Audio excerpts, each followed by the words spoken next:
Lorsqu'en 75, Flavius Joseph avait écrit dans son ouvrage La guerre des Juifs, il avait dit qu'il existait 3 sectes juives, les pharisiens, les sadducéens et les esséniens. Mais le terme secte à ce moment-là était justement compris dans le sens de école, voie suivie. C'était une école philosophique. Comme dans l'Antiquité, il y a eu les stoïciens, il y a eu les pythagoriciens, les épicuriens, voilà. Il y a eu d'autres sectes qui étaient des courants de pensée. Au Moyen-Âge, vous vous souvenez, il y a eu l'Inquisition.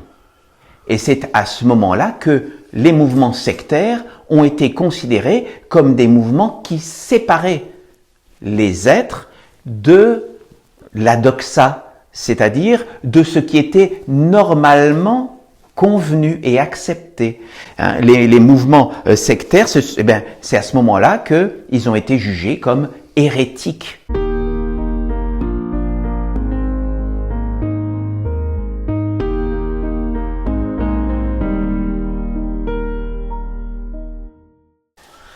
Aujourd'hui, nous avons un thème d'homélie un peu particulier parce que nous allons voir le regard essénien sur le sectarisme, sur les mouvements sectaires. Parce que, effectivement, lorsqu'on y regarde bien, le monde est semé d'embûches et de pièges pour ceux qui veulent se rapprocher du sacré, se rapprocher de Dieu. Et il faut le reconnaître, il y a des mouvements qui sont là pour piéger les hommes ou les femmes de bonne volonté et qui vont leur extorquer leur argent, leur vie, leur famille, parce qu'ils vont les isoler. Tout ça, ce sont des crimes. Et il ne faut pas tomber dans ces pièges-là, parce que le danger est réel pour ces personnes qui tombent dans ces pièges-là, mais il est aussi réel pour ce qui se passe dans les mondes subtils. Parce que, bien sûr, dans la matière, les hommes vont être, spoliés, vont être séparés de leur famille ou être abusés. Mais il y a aussi des choses qui vont se passer dans le subtil. Et bien souvent, par le traumatisme et par la souffrance que ces personnes vont endurer par ces mouvements sectaires, par ces manipulations mentales qui vont se faire, dont ils vont être les victimes, eh bien, ça va leur donner une meurtrissure, une blessure qui va bien souvent ensuite les empêcher de pouvoir aller, de trouver le monde divin en eux. Parce qu'il y aura cette blessure, il y aura ce traumatisme. Et donc c'est vraiment quelque chose de dangereux. Le sectarisme, les mouvements sectaires sont vraiment des mouvements dangereux. Si on essaie de faire un petit peu d'histoire, le mot secte vient d'un terme latin, secta, qui signifie voie.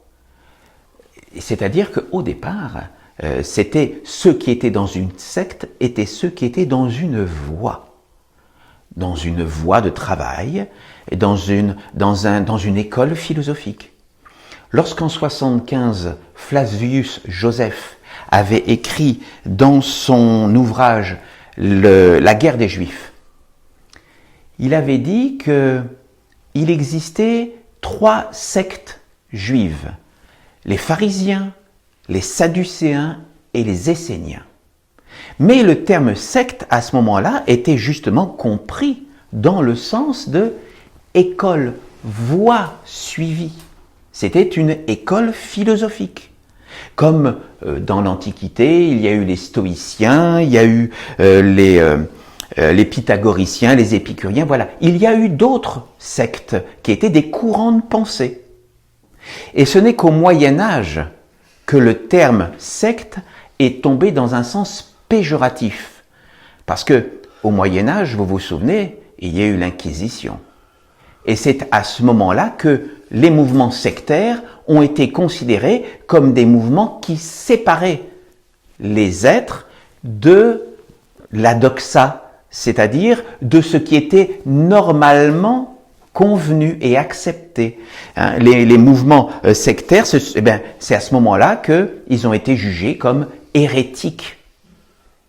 Et donc, voilà, c'est à ce moment-là qu'il y a eu cette transformation du terme secte, qui était simplement quelque chose d'admis, à quelque chose qui est devenu, voilà, négatif et péjoratif.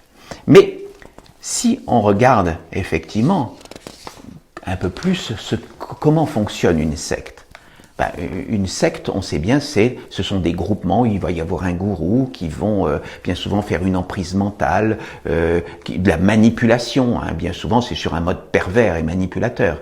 Hein, où ils vont bien entendu très souvent cibler la fortune et éventuellement après avec des abus sexuels, ça peut arriver. Enfin voilà, il y a tout ce qui est le plus détestable dans ce type de fonctionnement. Mais dans les mouvements sectaires, il y a aussi, donc ces mouvements sectaires que nous connaissons, mais il y a aussi d'autres approches sectaires, beaucoup plus sournoises.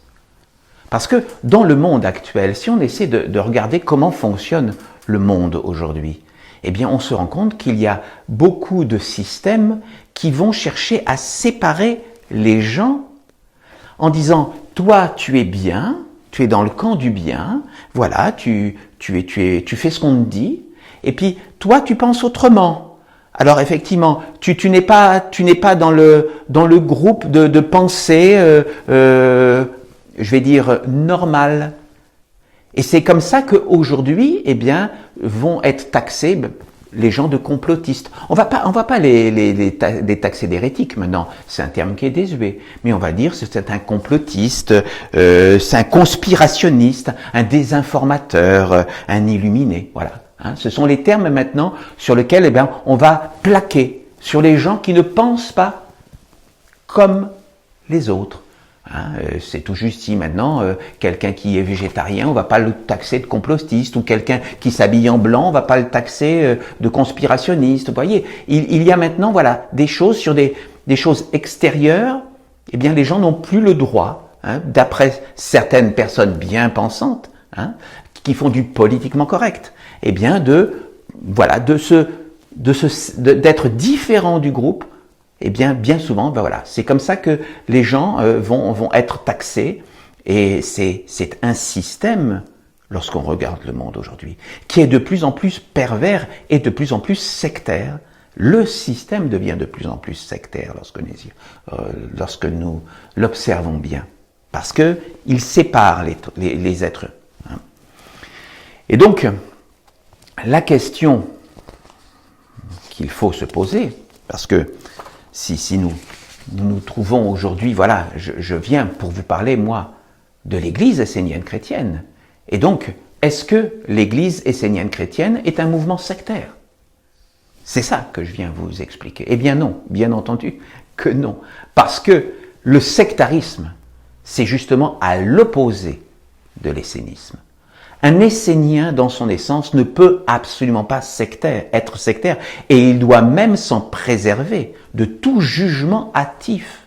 Parce que, comme je l'expliquais, être un essénien, ce n'est pas être dans un dogme ou une croyance, hein, c'est être dans une liberté de pensée et d'action pour sa vie.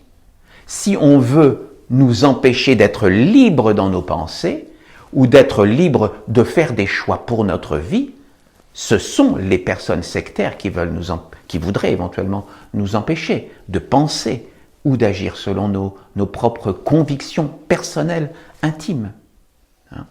Et donc, il y a certaines choses qui sont importantes à connaître au niveau de l'Église essénienne chrétienne. Et donc, je vais maintenant vous parler de ce que nous avons mis en place, qui est une charte éthique qui définit le mode de fonctionnement et qui nous préserve justement de tout fonctionnement sectaire.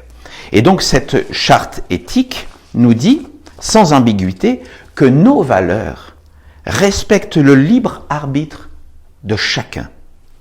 Toute personne qui choisit de devenir essénienne peut quitter notre Église à tout moment. Notre Église n'impose jamais à ses membres un dogme ou une pensée unique. et respecte la pluralité des croyances religieuses et philosophiques de chacun. Elle n'utilise aucune méthode de persuasion ou de manipulation pouvant porter atteinte au libre arbitre ou à la volonté de l'individu. Elle ne présente jamais à ses membres la pensée ou l'œuvre de l'un quelconque de ses dirigeants comme seule expression de la vérité.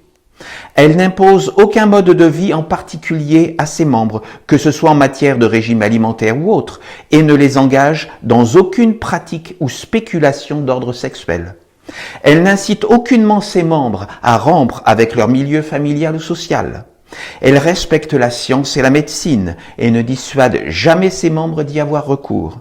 Elle n'impose jamais à ses membres l'abandon ou la cession de leurs biens ou de leurs revenus au profit de qui que ce soit et interdit toute transmission personnelle des biens ou des revenus de ses membres aux dirigeants de l'organisation. Elle condamne formellement l'embrigadement des enfants ainsi que toute infraction aux lois sur la scolarité et l'éducation. Elle ne spécule pas sur la menace de tragédies apocalyptiques imminentes, fin du monde, guerre nucléaire, cataclysme, ni ne se fonde sur des contacts extraplanétaires. Donc, si vous voulez avoir, là je vous ai donné que quelques éléments de notre charte éthique. Si vous voulez connaître la charte éthique complète de notre Église, eh bien il y aura un lien sous la vidéo. Vous pourrez donc consulter cette charte. Pour préparer cet office, j'ai fait une petite recherche dans la Bible essénienne, savoir s'il y avait le mot secte. Et il n'y a qu'un seul psaume qui parle de secte, c'est le numéro 186 de l'archange Raphaël. Et donc, je vais vous donner un aperçu de ce psaume. Et donc, ce psaume explique donc la vision du monde divin pour l'émergence de la nation essénienne et de son Église. L'archange Raphaël nous dit « Aujourd'hui, l'Église essénienne chrétienne est en construction, en formation. Mais demain, elle sera dans sa plénitude et dans la récolte de tout ce qui aura été semé par les pionniers qui auront répondu positivement à l'appel de la lumière. Les hommes et les femmes qui bâtissent l'Église essénienne chrétienne sur la terre font du mieux qu'ils peuvent et donnent le meilleur d'eux-mêmes. Ils sont fidèles et vrais, même s'ils ne comprennent pas tout ce qu'ils font car cela les dépasse.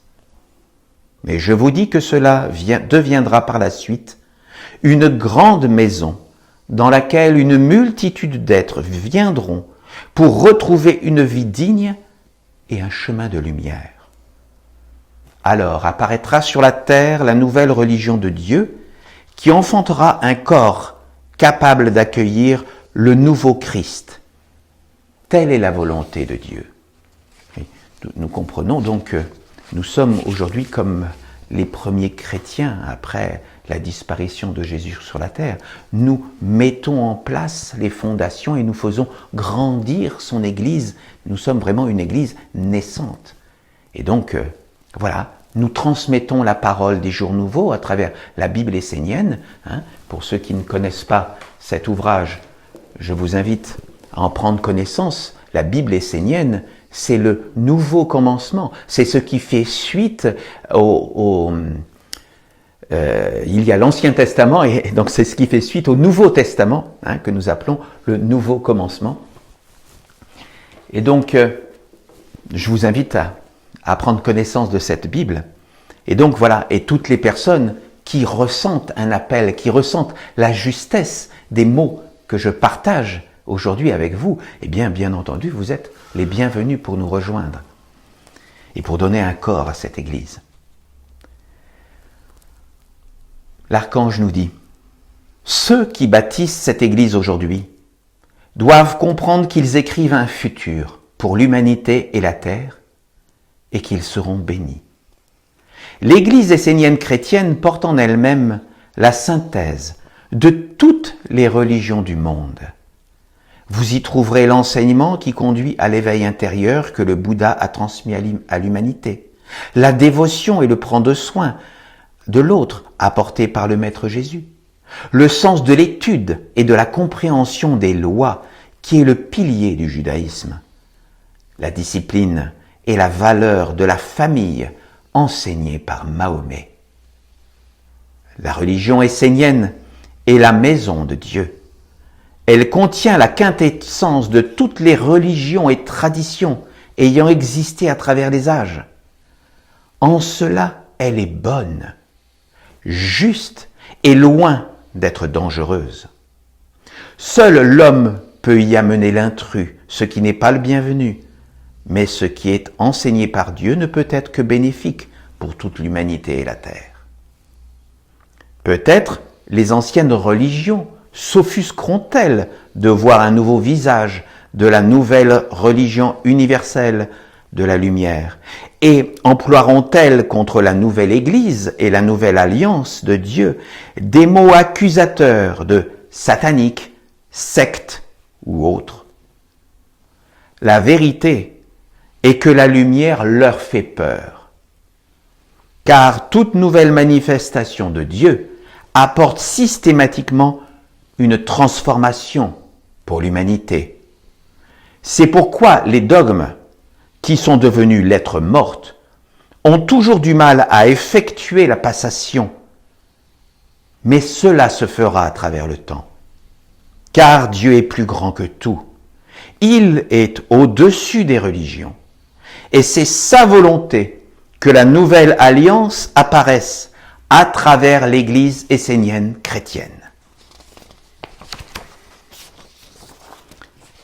Moi, ça me fait penser tristement à ce qui s'est passé pour Jésus lorsqu'il était face à ses juges, les maîtres de la religion juive qui n'ont pas accepté, qui n'ont pas vu en lui le nouveau commencement qui apparaissait, la nouvelle pousse de la religion qui était apportée par Dieu. Dieu était à l'intérieur de lui par le Christ vivant. Et ils ne l'ont pas vu. Ils étaient enfermés dans leur dogme, dans leur certitude. Ils ne voulaient pas de vagues, ne rien transformer. Ils voulaient rester sur leurs acquis, sur leurs privilèges. C'est-à-dire, voilà, pouvoir dominer une population. Et donc, ils ont écarté Dieu. Ils ne pouvaient pas l'accepter. Ils ont écarté Jésus. Ils ne pouvaient pas l'accepter parmi eux. Et voilà, ceux qui ne comprennent pas, de toutes les façons, voilà, nous ne jugeons personne. Hein, mais voilà, il faut que la religion, la nouvelle religion de Dieu qui apparaît, puisse prendre sa place. Hein, même si ça peut déplaire à certaines personnes, mais oui, c'est tout à fait compréhensible. C'est un travail intérieur. Hein. On peut comprendre que les personnes qui se sentent éventuellement mal avec l'émergence de l'Église essénienne chrétienne, eh bien, sont mues par des êtres à l'intérieur. Mais s'il y a parmi vous des personnes qui écoutent cette homélie et qui sont attachées à une autre religion et qui, voilà, comprennent qu'il peut-être y avoir quelque chose de différent qui peut-être les déstabilise, c'est tout à fait normal. J'ai envie de vous dire, si votre souhait véritable au plus profond de vous est d'aller vers Dieu, rentrez dans votre intériorité sacrée et ne jugez pas a priori ce qui est différent de ce que vous connaissez. Parce que bien souvent, ce sont des êtres que nous animons à l'intérieur de nous, qui vont chercher à vouloir nous obscurcir notre pensée, qui vont nous dire non, c'est pas possible, c'est pas possible.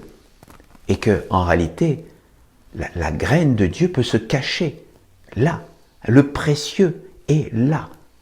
Et donc c'est à vous de faire le chemin, de faire le tri. Si ce que je vous dis ne vous convient pas, passez votre chemin. Vous êtes bénis. De toutes les façons, nous vous bénissons. Mais écoutez vraiment ce qui est le plus profond à l'intérieur de vous. Hein.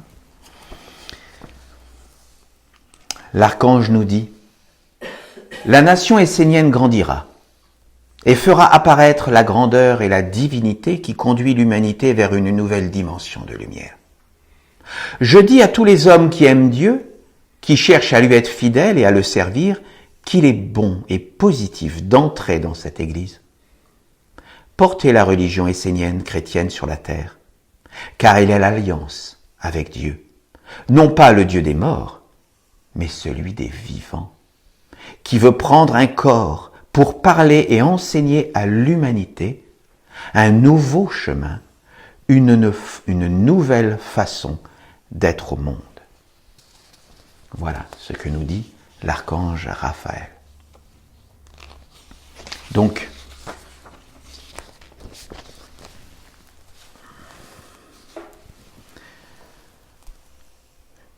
chacun est libre, bien entendu. Lorsque l'on touche à la religion, au sacré, on touche à l'intime. Nous ne sommes pas là pour convertir, voilà le terme. Hein. Nous ne cherchons à convertir personne. Nous voulons exister, être qui nous sommes, émaner la lumière de ce qui vit à l'intérieur de nous, bénir tous les êtres, quels qu'ils soient. Nous ne jugeons personne, mais nous voulons prendre notre place et exister. Ceux qui sentent qu'il y a quelque chose de bon dans ce que nous proposons, vous êtes les bienvenus. Ceux qui ne se sentent pas en accord avec cela, eh bien, c'est parfait, il n'y a aucun problème. Mais nous continuerons à exister parce que c'est la volonté de Dieu. Notre approche est une approche qui respecte la laïcité. Parce que le maître Mani, que nous reconnaissons, est le maître qui, sur la terre, le premier a apporté la notion de laïcité. Et donc, nous reconnaissons, bien entendu, en France, et puis partout, je veux dire, le principe de la laïcité, et nous considérons que c'est un principe qui est bon. C'est-à-dire que chacun doit pouvoir choisir sa religion et en sortir, évidemment, s'il à un moment il sent qu'il y a quelque chose qui ne lui correspond pas, et bien entendu, être dans le respect de toutes les religions autour de lui. Hein, ça, c'est quelque chose d'important. Hein, notre démarche est dans une démarche du respect de la laïcité en France et partout ailleurs. Hein, voilà. Donc, voilà cette présentation que je voulais vous apporter, ce regard que je voulais vous apporter, parce que, effectivement, l'Église essénienne chrétienne se démarque de tout mouvement sectaire, mais même considère qu'il est dangereux de s'approcher de certaines choses, et c'est à chacun d'être dans le discernement pour pouvoir trouver la voie en toute liberté et en dehors de tout dogme et de toute pression. Nous allons prendre quelques minutes pour méditer.